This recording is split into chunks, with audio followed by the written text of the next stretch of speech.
Nicaragua and Venezuela. It's likely the 41 migrants will be in limbo for a while as their petition for asylum will take some time. Last month, 42 migrants were sent to LA by Texas Governor Greg Abbott. Abbott said his state's border region was, quote, overrun by migrants and hinted that more transfers could follow. Abbott has bused thousands of migrants to cities across the country, including D.C., New York, and Chicago. New this morning, hotel workers in Los Angeles are on strike. Thousands of people walked off the job this morning just as the holiday rush is ramping up. The Hotel Workers Union had been negotiating since April, and they approved a strike in June. The Hotel Association of Los Angeles says the hotels will continue serving visitors. Unclear how long the workers would be off the job, but we do know this affects 65 major hotels in Los Angeles and Orange counties. Of course, we will continue to monitor the latest as it becomes available. Something that's going to affect a lot of people this holiday, that is gas, and you're going to pay a lot more at the pump.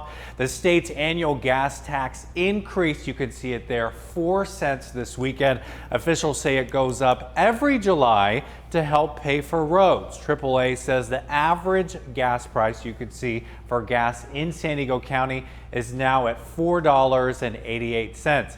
But that is not the highest in the state. Let's take a look at the map from AAA. You could see the area is in dark red here. The highest is actually up north, Humboldt County, $5.33 a gallon. A lot of places up there, right by the Oregon border up there. Let's take a look at the prices nationwide. California is the second highest in the country. You could see that there.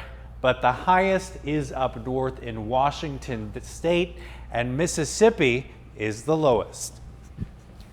All right, a lot of people have been waiting for this one, and this morning people can finally walk on the OB Pier after it's been closed for more than 6 months. The pier was off limits earlier this year because of damage from winter storms.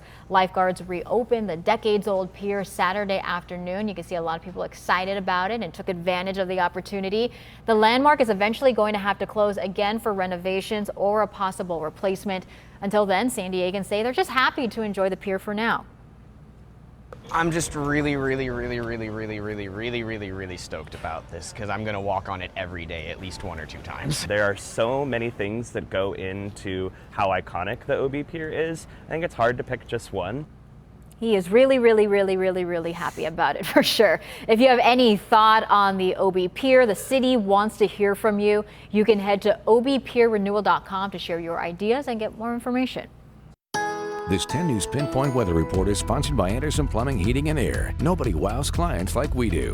And we have been checking the website from San Diego International Airport. A lot more delays coming up this morning because of the high travel. Oh yeah, so many people traveling, and I don't blame them wanting to come here to San Diego because overall it's going to be pretty nice beach weather. Still cloudy though along the coast, but so much to do. As we take a live look here over the San Diego County Fair, only a few more days of the fair. We are starting to see that sunshine here throughout other parts of the county.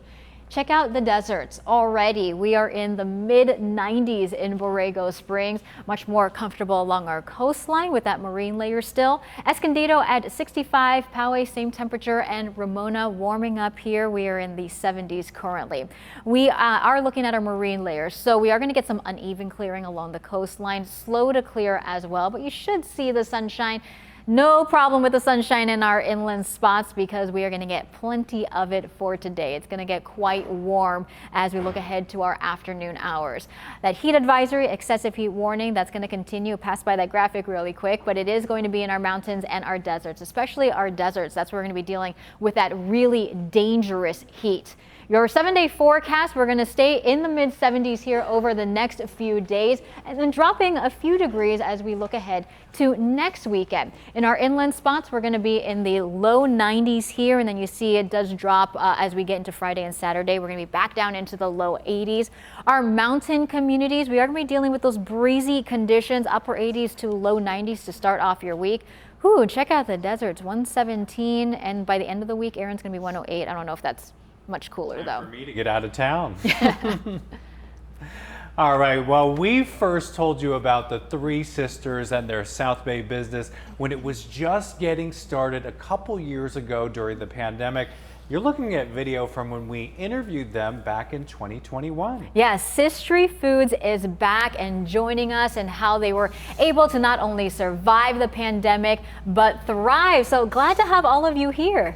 Thank you so much. All right, we got Daphne, Diane, and Darlene. Well, first of all, tell us about the business. So we originally started a couple years ago. I am lactose intolerant. My sister Daphne has 2 kids with egg allergies, and Diane is gluten intolerant. So we started recipe testing in the kitchen, and we found something that all of us love, so we just started from there. And Looks good. this is so in right now. There's so many people that will use these spices. Tell us about what we have here. This looks amazing. So our sauces, you can use them as a dip. You can use them as a marinade to marinate your meats, or as a dressing. These are open-faced sandwiches. Ooh. It has the chili chipotle on there. This one right here? Yes. Over there is the vegan ceviche that has the jalapeno cilantro as the dressing. The corn ribs have also the chili chipotle, and the ranch has the tenders. Who's the oldest sister? Who's the youngest sister? Daphne's the oldest, I'm the middle, and Darlene's the youngest. All right, we're gonna talk to the middle sister. How is it working with your sisters? Because I have siblings. I know sometimes you can get in a little bit of argument, but it must also be fun too. Yeah, it was definitely a challenge, but it's been so great because we've been getting to know each other at a different level, and we've been able to get closer and grow together. So it's hard sometimes, but then in the end, it's really nice to see us come together as a family and do this. And so many healthy options are. Yeah, you wanted to see like all the nutrition facts, right? They're just so boring, and it's just so nice to have something to spice things up, right? Especially for vegans and vegetarians. Kind of talk about that. Yeah, so that was one of the things that was important to us. There was a lot of products that we were testing, and they lacked flavor. For sure, The chili chipotle was the first one we started with, and Darlene started making it at home, and we all loved it. And it's hard for all of us in the family to like the same thing. And so that was the one thing that was really important to us, that it was a clean product, but it also had flavor. Yeah, this only has 70 calories, 1 gram of sugar. I mean, that is fantastic. Aaron was so interested. He's like, I want to see what the calories are. I mean, 1 gram of sugar, that's really great. And it's not added sugar. So there's no added sugar, no preservatives. It's gluten-free, soy-free. It's keto-friendly. Oh, keto. Yes. Perfect. I'm not keto, but my husband does that.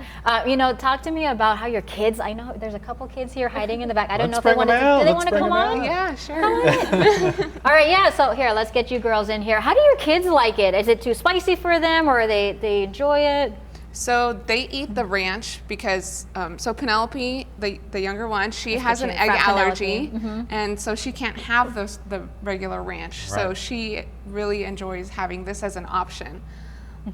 The other day she was eating it out of a spoon because she loved it so much. Well, thank you guys so much. I love seeing sisters working together, Yeah. a local business. So it's nice to see you being able to survive here during the pandemic. So thank you again. Thank you And so we much. wish you guys the best of luck in continuing to grow your business. Thank you Thank you. So much. All right, well, we have a lot more coming up this morning. Some changes are coming for e-bikes in Encinitas. How a grieving family led the charge for more bike safety. Plus, a woman is sentenced to a month in jail after false claims that a couple tried to kidnap her kids. The reaction from the people she accused. Skycam Views, sponsored by Carlsbad Solar.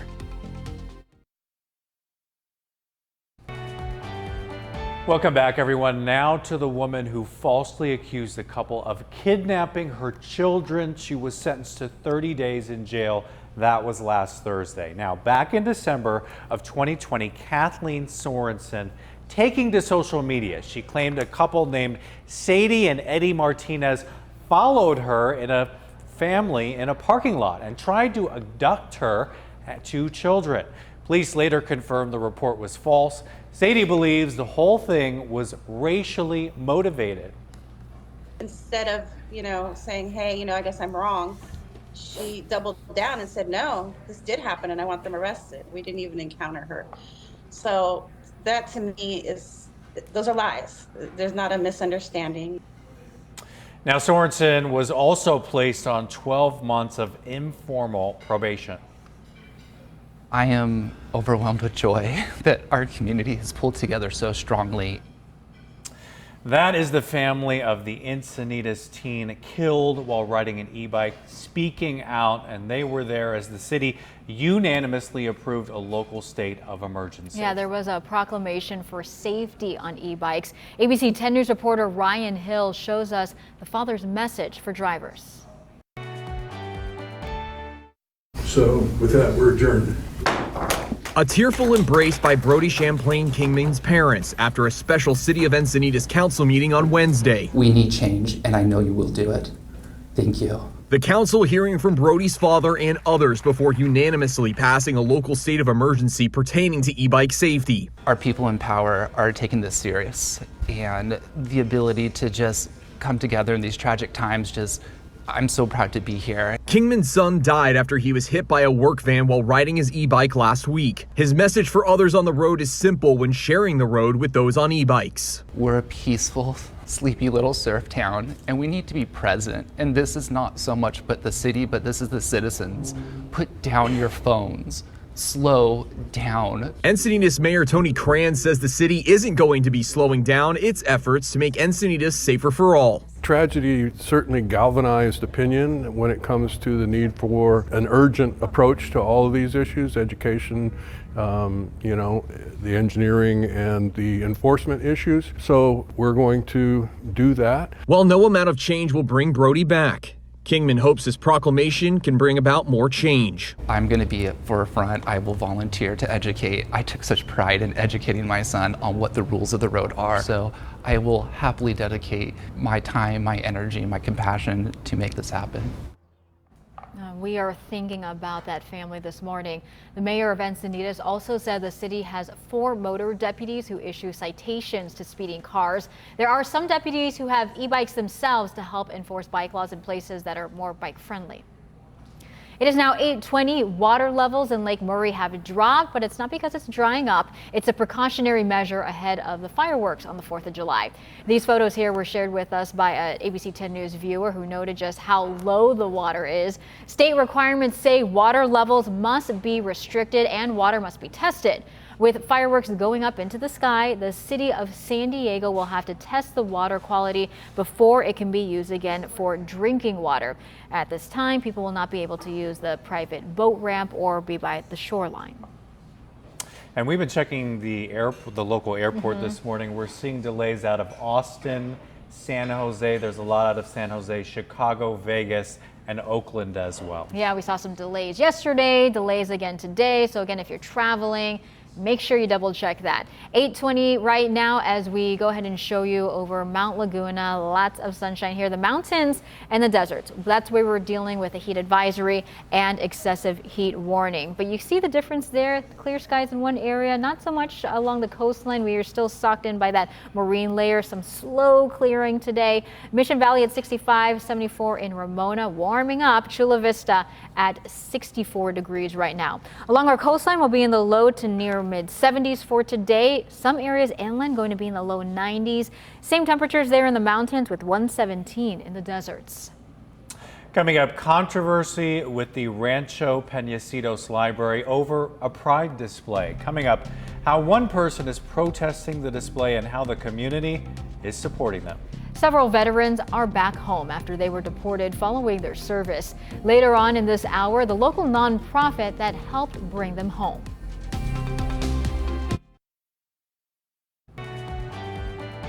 Welcome back and happy 4th of July to everyone. Local veterans getting some help at the pump in honor of Independence Day. San Diego Honda dealers providing free gas for veterans and active service members. How nice. And that is tomorrow from 10 to 11:30 a.m. You can go to Circle K, that's on East Valley Parkway in Escondido. The first 100 drivers will receive free gas, but you have to present a military ID. A protester opposed to a pride exhibit that includes LGBTQ plus centered books in the Rancho Peñasquitos Library checked out every one of those books. As you can see, the display has since been restocked. ABC 10 News reporter Natalie Chuck spoke with the head librarian to find out exactly how all of this played out.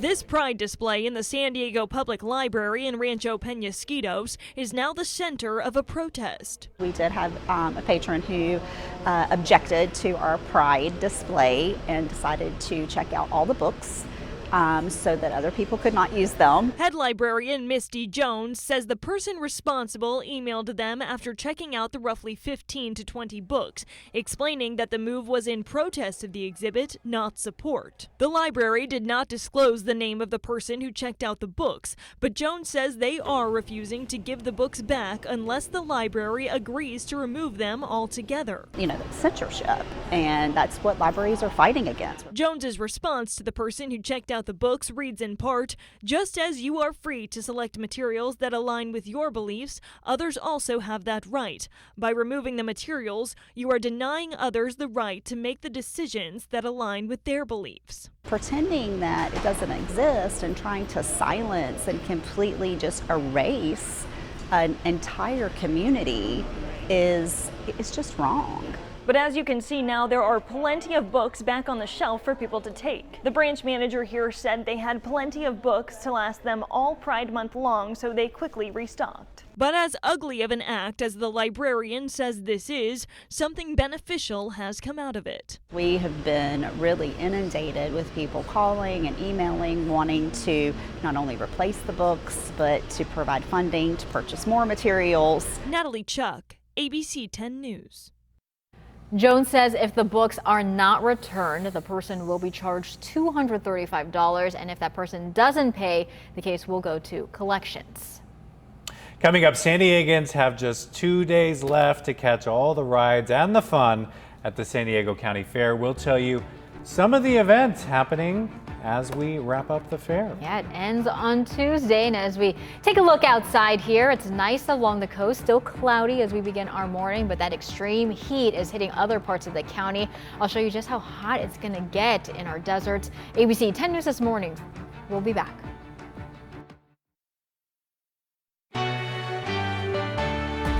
ABC 10 News at 8 starts now. Right now on ABC 10 News this morning, San Diegans taking a head-on approach to a decades-old problem, water contamination. You're taking a live look here in the South Bay. Our own Perla Shaheen will have a preview of the effort to clean up water pollution by the border.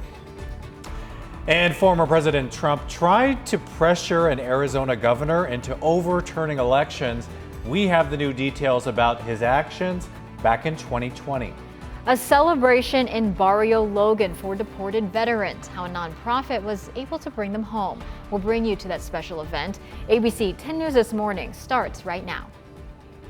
And good morning, everyone. Welcome back. I'm Aaron Dickens. It is Sunday, July 2nd. Good morning. I'm Melissa Masiha. A long weekend for many of you that get to enjoy the 4th of July holiday. As we take a live look outside on this early Sunday morning, 8:31, this is overlooking Chula Vista. Along the coastline, we are still dealing with some of that cloud cover, but it is going to get very warm in parts of the county.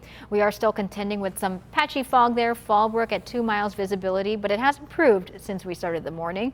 By this afternoon along our coastline, we'll be in the low to mid 70s under mostly sunny conditions to partly sunny conditions. Inland valleys in the upper 80s to low 90s. Thanks, Melissa. And a lot of people out at the beaches this weekend. We have heard about the efforts in Imperial Beach to improve the water pollution there, but now activists are heading to Tijuana to demand action. ABC 10 News reporter Perla Shaheen is near the border right now. Perla, what are they hoping to accomplish?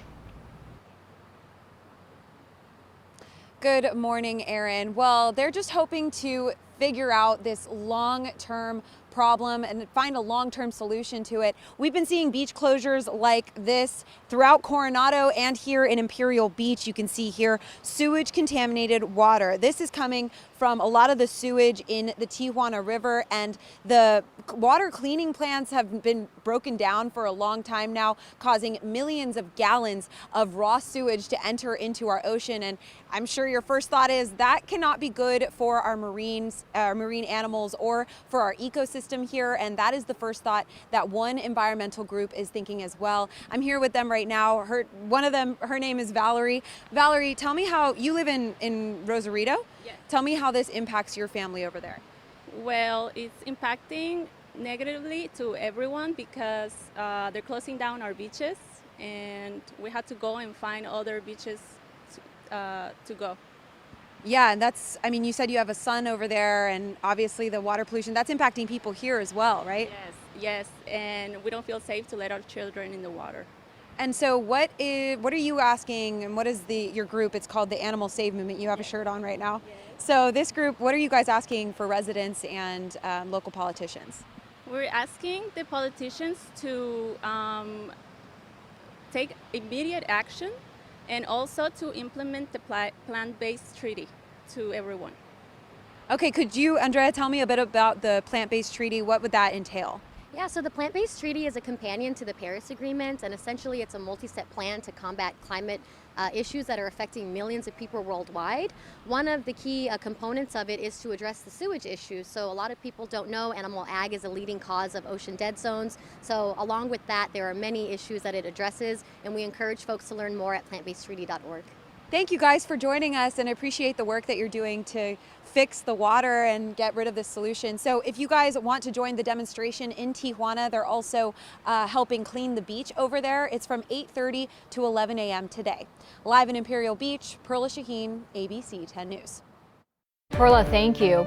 8:34 right now, we have a warning from Ukraine's President Vladimir Zelensky is accusing Russia of preparing to trigger an explosion at Europe's largest nuclear plant. Ukraine's military intelligence chief claims Russia placed explosives at the plant. Ukraine is holding emergency drills about 30 miles from the site, preparing for the worst-case scenario. Ukrainian officials consider nuclear sabotage to be the most drastic response from Russia if its current counteroffensive were to break through Russia's southern lines. America's top general spoke about the situation. It's going to be very long, and it's going to be very, very bloody. And no one should have any illusions about any of that. Ukraine is fighting for its life. General Milley also said the U.S. is considering giving Ukraine cluster munitions and even longer-range missiles, noting Russia is using those weapons. We have an update on last Saturday's train derailment in Montana. Workers making progress in the cleanup. 10 cars carrying hazardous materials jumped off the tracks. The crews removed 2 of those cars on Friday. One contained asphalt, the other molten sulfur. The derailment caused the bridge to collapse and the cars landed there in the Yellowstone River. Authorities say the water in the area is safe to drink. However, they have banned boating and fishing near the site. To politics now, new reports are saying Donald Trump tried to pressure Arizona Governor Doug Ducey to overturn the state's presidential election result in 2020. That's according to multiple news reports, including the Washington Post. The report also says Trump repeatedly asked Vice President Mike Pence to put pressure on the governor. Investigators with the special counsel's office have asked witnesses about Trump's calls with several governors. At the time, Ducey said publicly he had spoken to President Trump, but did not say what they talked about. According to sources, privately, Ducey said the former president was pressuring him to find fraud that would help overturn Arizona's results.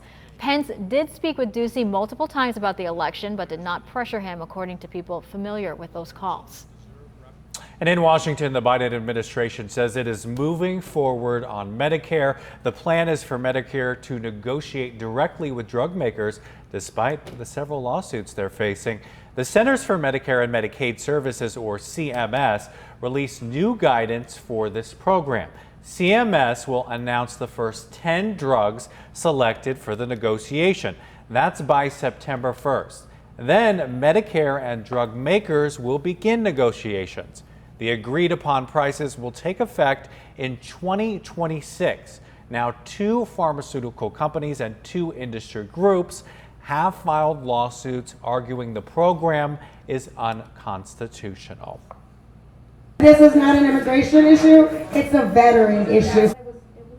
A special celebration in Barrio Logan. Dozens gathered to welcome back veterans who had been deported. ABC 10 News reporter Madison Weil was able to speak to the veterans. Dozens gathered here on Saturday evening to celebrate the return of several veterans who were deported following their service. We spoke with one woman who just returned to the U.S. this year after spending more than a decade in Costa Rica. I found out about this movement and and that there was hope for me to come back home. Laura Meza is an Army veteran who served in Iraq. After her service, she was deported to Costa Rica. After 16 years there, she's now back in the U.S. He made it possible for me to come back home with my family, to have a normal family life. She was able to return thanks to the help of a program that started here in San Diego. For what they're willing to do for this country, I'll do whatever I can for them. Johnny Odom explains they started this program 2 years ago, aiming to help deported veterans by connecting them with legal resources to give them a path to citizenship. A lot of times those service members, they believe through their service that they qualify and that they met all the qualifications to be a citizen. But if they do not complete the naturalization process and raise their hand to swear in, then they do not become a citizen. Johnny says there are currently thousands of veterans who have been deported to dozens of countries, often because of a misdemeanor, which automatically means deportation if you're not a citizen. He explains what happened to Laura. When she came home, she was struggling with PTSD really bad. She was in the medical field, so you can imagine what they go through on a deployment. And she came home and she was really, really struggling, and she got into some legal issues. And the offense that she committed was a deportable offense. Laura says despite the pain of the last 16 years, she still feels patriotism for the U.S. Because I was raised here, because I grew up here, because I love the U.S. We need to help them. We need to help people out. Laura, standing alongside other deported veterans who have finally returned home, celebrated here in San Diego. Madison Weil, ABC 10 News. The San Diego County Fair is coming to an end. The last day of the fair is on Tuesday, July 4th. Major concerts and events are set up for the next couple of days, including a Switchfoot concert on Monday and a fireworks show on the 4th to wrap up the season. Organizers say there's still time to come by the fair if you haven't yet. We have not sold out yet. I know that's been floating around. Last weekend we got close. So buy your tickets in advance to guarantee your spot for the day, and then you don't have to worry about whether we sell out or not. Yeah, in previous weeks, the fair was closed on Monday, but it is going to be open tomorrow. And just a reminder, the last few days of the fair, usually the busiest, so make sure you plan ahead. Now, the ABC 10 News Pinpoint Weather Super 7-Day Forecast. And guys, it is a big travel weekend. We do have some delays out of the airport to Austin, San Jose, Chicago, Vegas.